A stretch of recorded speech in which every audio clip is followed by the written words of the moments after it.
ನಮಸ್ಕಾರ ಸ್ನೇಹಿತರೆ, Kannada all in one ಚಾನಲ್ಗೆ ಸ್ವಾಗತ ಸುಸ್ವಾಗತ. ಗೆಳೆಯರೆ, ಇವಾಗ ದೇಶದಾದ್ಯಂತ ಎಲ್ಲ ಕಡೆ ಸಮೇತ ಚರ್ಚೆಗಳು ನಡೀತಾನೇ ಇದ್ದಾವೆ ಸ್ನೇಹಿತರೆ. ಅದೇನೆಂದರೆ ಅದು ಮೋದಿ ಅವರು ಇಸ್ರೇಲ್ಗೆ ಭೇಟಿ ನೀಡಿದ್ದಾರೆ. 24ರಿಂದ 26 2 ದಿನ ಸಮೇತ ಅವರು ಇಸ್ರೇಲ್ನಲ್ಲಿ ಭೇಟಿ ನೀಡಿದ್ದಾರೆ. ಇದು ಒಂದನೇ ಸತಿ ಅಲ್ಲ, ಇದು ಎರಡನೇ ಸತಿ. ಮೋದಿಜಿ ಅವರು ಫಸ್ಟ್ 2017ರಲ್ಲಿ ಹೋಗಿದ್ರು, ಮತ್ತು ಇವಾಗ ಹೋಗಿದ್ದಾರೆ. ಅದರಲ್ಲಿ ಇನ್ನೊಂದು ನೆಕ್ಸ್ಟ್ ಇಂಟ್ರೆಸ್ಟಿಂಗ್ ವಿಷಯ ಏನಂತ ಗೊತ್ತಾ? ಮೋದಿ ಅವರು ಇರ್ತಾರಲ್ಲ ಇಸ್ರೇಲ್ ಅವರು, ಅವ್ರ ಹತ್ತಿರ ಹೋಗಿ ಫ್ಲೈಟ್ ಹತ್ತಿರ ಹೋಗಿ ಅವ್ರನ್ನೆಲ್ಲ ವೆಲ್ಕಮ್ ಮಾಡಿ, ಆ ರೀತಿ ಅಷ್ಟು ಕ್ಲೋಸಾಗಿ ಅವರು ಸಾಮಾನ್ಯವಾಗಿ ಯಾರನ್ನೂ ಮಾಡಲ್ಲ. ಅಮೆರಿಕಾದಾಗ ಮಾಡ್ತಾರೆ, ಯಾಕಂದರೆ ಅಷ್ಟು ಬೇಕಾದಷ್ಟು ಡೀಲ್ಗಳವೆ ಅಮೆರಿಕ ಜೊತೆ, ಅದರಿಂದ ಅಮೆರಿಕಾಗೆ ಮಾಡ್ತಾರೆ. ಅದು ಬಿಟ್ಟರೆ ನಮ್ಮ ಇಂಡಿಯಾ ಮೋದಿಜಿಯವರಿಗೆ ಅವರು ಆ ರೀತಿ ವೆಲ್ಕಮ್ ಮಾಡಿ ಗ್ರ್ಯಾಂಡಾಗಿ ವೆಲ್ಕಮ್ ಮಾಡಿದ್ದಾರೆ ಸ್ನೇಹಿತರೆ. ಇದು ಇವಾಗಿನ ಕಾಲದಿಂದ ಅಲ್ಲ, ಇಸ್ರೇಲ್ ಮತ್ತು ಇಂಡಿಯಾ ಬಹಳ ವರ್ಷಗಳಿಂದ ಸಮೇತವಾಗಿ ಬಾಂಡಿಂಗ್ ಇದೆ, ಒಳ್ಳೆ ಬಾಂಡಿಂಗ್ ಇದೆ, ಒಳ್ಳೆ ಫ್ರೆಂಡ್ಶಿಪ್ ಇದೆ. ಇಸ್ರೇಲ್ ಮತ್ತು ಇದನ್ನು ಹೊಸ್ದಾದಲ್ಲ, ಹಳೆ ಫ್ರೆಂಡ್ಶಿಪ್ ಸಮೇತ ಇದೆ.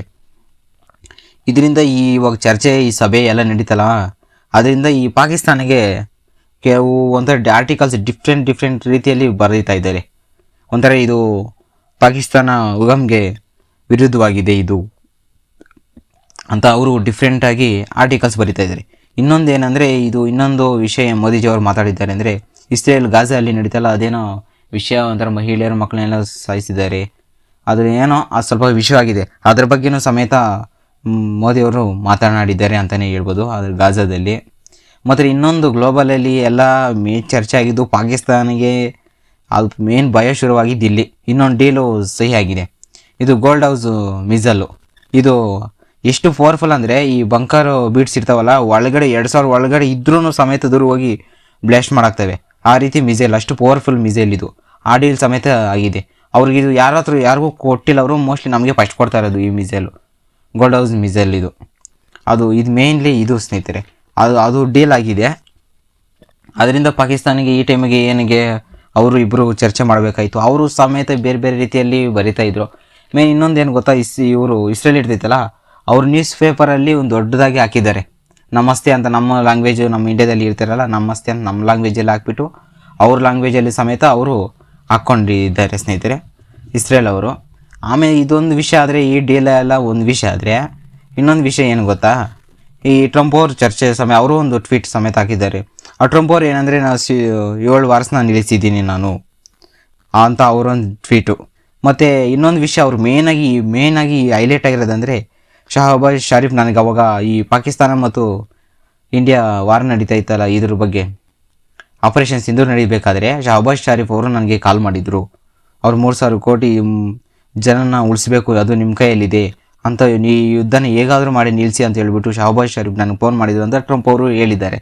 ಟ್ರಂಪ್ ಅವರು ಆದಮೇಲೆ, ಇಲ್ಲಾಂದರೆ ಇಂಡಿಯಾದವರು ಪಾಕಿಸ್ತಾನ ಶಹಬಾಜ್ ಶರೀಫ್ ಅವ್ರನ್ನ ಸಾಯಿಸಿಬಿಡ್ತಾಯಿದ್ರು, ನಾನೇ ಅವ್ರನ್ನ ಬದುಕಿಸಿದ್ದೆ, ಆದರೂ ಪ್ರಾಣ ಕಾಪಾಡಿದ್ದು ನಾನೇ ಅಂತ ಸಮೇತ ಅವರು ಡೊನಾಲ್ಡ್ ಟ್ರಂಪ್ ಅವರು ಹೇಳ್ಕೊಂಡಿದ್ದಾರೆ ಅದ್ರ ಬಗ್ಗೆ ಸ್ನೇಹಿತರೆ. ಹಿಂಗೆ ಸ್ನೇಹಿತರೆ, ಟ್ರಂಪ್ಗೆ ಇಷ್ಟ ಬಂದ ರೀತಿ ಅವರು ಒಂದೊಂದು ರೀತಿಯಲ್ಲಿ ಹೇಳ್ಕೊಂಡಿದ್ದಾರೆ. ಅವರು ಆ ರೀತಿ ಮಾಡೋದ್ರಿಂದ ನಮ್ಮ USA ಒಂದೊಂದು ಅಪ್ರೂವಲ್ ಸ್ಕೋರ್ಸು ಅಂತ ಇರ್ತವೆ ಅವರು USA. ಆದರೆ ಇವು ಟ್ರಂಪ್ ಅವ್ರಿಗೆ ಎಲ್ಲ 37 36 ಎಲ್ಲ ಫುಲ್ಲು ಡೌನಲ್ಲಿ ಬಿದ್ದೋಗಿದ್ದೇವೆ ಅವ್ರ ಸ್ಕೋರ್ ಎಲ್ಲ. ಈ ಜನಗಳಿಂದ ಸ್ಕೋರ್ ಇರ್ತೈತಲ್ಲ, ಅಪ್ರೂವಲ್ ಸ್ಕೋರ್, ರೇಟಿಂಗ್ ಸ್ಕೋರ್ ಅಂತ, ಅದರದಲ್ಲಿ ಕಂಪ್ಲೀಟ್ ಬಿದ್ದೋಗಿದೆ ಟ್ರಂಪ್ ಅವರು ಹೇಳಿದ್ದಾರೆ, ನಾನು ಅಷ್ಟು ಮಾಡ್ತಾ ಇದ್ದೀನಿ, ಯಾಕೆ ನನ್ನ ಸ್ಕೋರು ಆ ರೀತಿ ಇದೆ ಅಂತ. ಅದೊಂದು ಸ್ನೇಹಿತರೆ. ಇನ್ನೊಂದು ವಿಷಯ ಏನೋ ಗೊತ್ತಾ, ಇವಾಗ ಎಲ್ಲ ಡೀಲ್ಗಳಾಯಿತು ಇಸ್ರೇಲ್ ಜೊತೆ, ಟ್ರಂಪ್ ಅವ್ರ ಜೊತೆ. ಅವರು ಎಕ್ಸಾಗಾನ್ ಅಂತ ಒಂದು ಇದೆ ಸ್ಟ್ರಕ್ಚರು, 6 ಲೈನ್ ಸ್ಟ್ರಕ್ಚರ್, ಅದು ಎಕ್ಸಾಗಾನ್ ಆಫ್ ಅಲೈನ್ಸ್ ಅಂತ ಒಂಥರ ಸ್ಟ್ರಕ್ಚರು, ಎಕ್ಸಾಗಾನ್ ಅಲೈನ್ ಸ್ಟ್ರಕ್ಚರ್ ಅಂತ ಹೇಳ್ಬಿಟ್ಟು ಒಂದು 6 ಸ್ಟ್ರಕ್ಚರ್ಸ್ ಇದೆ. ಅದರದಲ್ಲಿ ಇದು ಇಸ್ರೇಲು, ಇಂಡಿಯಾ, ಗ್ರೀಸು, ಸ್ಪೇನಿಸು, ಇನ್ನು ಕೆಲವು ದೇಶಗಳು ಇದ್ದಾವೆ.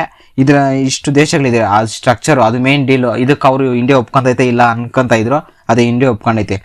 ಇಂಡಿಯಾನೂ ಐತೆ ಇದರಲ್ಲಿ, ಇಸ್ರೇಲ್ ಐತೆ, ಗ್ರೀಸ್ ಐತೆ, ಅವ್ರಿಗೆಲ್ಲ ಬೇಕಾದ ದೇಶಗಳವೆ. ಮತ್ತು ಇನ್ನು ಫಸ್ಟ್ ಇದರಲ್ಲಿ ಅಪೋಸಿಟ್ ದೇಶವಾಗಿ ನಿಂತ್ಕೊತಾ ಇರೋದು ಪಾಕಿಸ್ತಾನ. ಹೌದು ಸ್ನೇಹಿತರೆ, ಈ ಸ್ಟ್ರಕ್ಚರಲ್ಲಿ ಮೇಯ್ನಾಗಿ ನಿಂತ್ಕೊತಾ ಇರೋದು ಅಪೋಸಿಟಾಗಿ ಪಾಕಿಸ್ತಾನನೇ ಅಂತಲೇ ಹೇಳ್ಬೋದು ನಾವು. ಫಸ್ಟು ಇವಾಗ ಒಂಥರ ಪಾಕಿಸ್ತಾನಿಗೆ ಇವರು ಟರ್ಕಿಯವರೆಲ್ಲ ಸಮೇತ ಅವರು ಸಹಾಯ ಮಾಡ್ತಾ ಇರ್ತವೆ. ಯಾಕಂದರೆ ಟರ್ಕಿಯವರು ಯಾಕೆ ಸಹಾಯ ಮಾಡ್ತಾ ಇದ್ದಾರೆ ಅಂದರೆ, ಪಾಕಿಸ್ತಾನಿಗೆ ನಮ್ಮ ಸೈಡು ನಮ್ಮದು ಮತ್ತು ಆಪರೇಷನ್ ಸಿಂಧೂರ್ ಟೈಮಲ್ಲಿ ಈ ಆಯುಧಗಳು, ಡ್ರೋನ್ಸು ಎಲ್ಲ ಟರ್ಕಿನ ಸಮೇತ ಪಾಕಿಸ್ತಾನಿಗೆ ಸಪ್ಲೈ ಮಾಡಿದ್ದು. ಅದರಿಂದ ಇವಾಗ ಅವ್ರಿಗೆ ಅಪೋಸಿಷನ್ ಬಂದಿದೆ. ಅದರಿಂದ ಇಸ್ರೇಲ್ ಅವ್ರಿಗೂ ಬೆನಿಫಿಟ್ ಇದೆ, ನಮ್ಮಿಂದನೂ ಅವ್ರಿಗೂ ಬೆನಿಫಿಟ್ ಇದೆ. ಇವಾಗ ಮಿಸೈಲು ಡೀಲ್ ಪಕ್ಕಾ ಆಗಿತ್ತು. ಈ ಬಂಕರು ಇದು 2000 ರೇಂಜಲ್ಲಿ ಸಮೇತ ಹೋಗಿ ಬ್ಲಾಸ್ಟ್ ಮಾಡೋ ಡೀಲ್ ಸಮೇತ ಸೈನ್ ಆಗಿದೆ ಅಂತಲೇ ಹೇಳ್ಬೋದು. ಇನ್ನು ಡೀಲ್ಸ್ಗಳು ನಡೀತವೆ, ಇನ್ನು ಅದೇನೇನು ನಡೀತೈತೆ ಅದು ನೆಕ್ಸ್ಟ್ ವೀಡಿಯೋದಲ್ಲಿ ನೋಡೋಣ. ಸದ್ಯಕ್ಕೆ ಇಷ್ಟು ಮಾಹಿತಿ. ಸ್ನೇಹಿತರೆ, ನೀವು ಯಾರಾದರೂ ಹೊಸಬ್ರು ನಮ್ಮ ವೀಡಿಯೋ ನೋಡ್ತಾ ಇದ್ದರೆ ತಕ್ಷಣ ಸಬ್ಸ್ಕ್ರೈಬ್ ಮಾಡ್ಕೊಳ್ಳಿ. ಇಂಥ ವೀಡಿಯೋಗಳಿಗೋಸ್ಕರ ಡೈಲಿ ರಿಲೇಟೆಡ್ ಇಂಥ ಕಾಂಪ್ಲಿಕೇಟೆಡ್ ವೀಡಿಯೋಗಳನ್ನು ಸಿಂಪಲ್ಲಾಗಿ ನಾವು ಹೇಳ್ತೀವಿ. ಅಂಥದ್ರಲ್ಲಿ ನೀವು ಯಾರಾದರೂ ಹೊಸಬ್ರು ನೋಡ್ತಾ ಇದ್ದರೆ ತಕ್ಷಣ ಸಬ್ಸ್ಕ್ರೈಬ್ ಮಾಡ್ಕೊಂಡು ಈ ವಿಡಿಯೋ ಇಷ್ಟ ಆದರೆ ಒಂದು ಲೈಕ್ ಕೊಡಿ ಸ್ನೇಹಿತರೆ.